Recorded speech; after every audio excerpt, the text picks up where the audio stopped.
Nakikita naman ang pagtaas sa bilang ng trabaho sa Canada nitong Oktubre ayon sa Statistics Canada.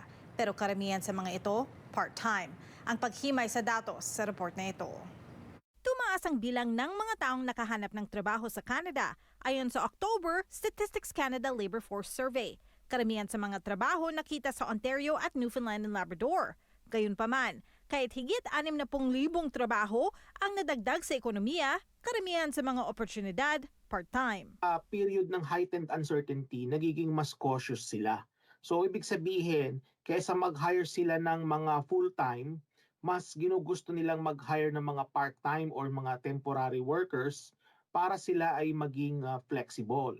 This is very characteristic during economic periods na merong heightened uncertainty. Karamihan sa mga manggagawa, nakahanap ng bagong trabaho mga lalaki edad 25 hanggang 54. Tumaas din ang mga oportunidad sa part-time work para sa mga kabataang edad 15 to 24. Pero ang concern ko dito is yung kalidad ng mga trabaho. Kasi marami sa mga ito ay part-time at mababa ang sahod. So, hindi lang yon.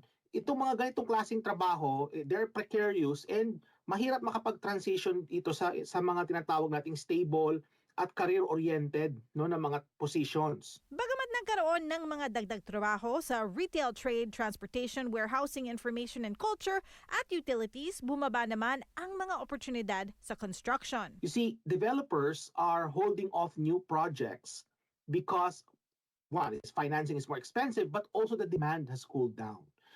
What we saw with the tightening of immigration to this country. Ito rin ang unang pagkakataon nakakita ang private sector employment ng pagtaas ng bilang ng trabaho mula noong Hunyo 2025. Kung kukumpara natin ng mga nagdaang taon, mataas ang interest rate, ngayon mababa na. So, ibig sabihin, mas mababa ang cost of borrowing. So, kung ikaw ay isang negosyante and you seek to expand yung business mo, no? I mean, business expansion means makakapag-hire ka ng bagong workers. What businesses do usually is they borrow. And since mababa ang cost of borrowing ngayon, it creates an incentive for businesses to expand. So there's that. Another also is where we are right now in the year.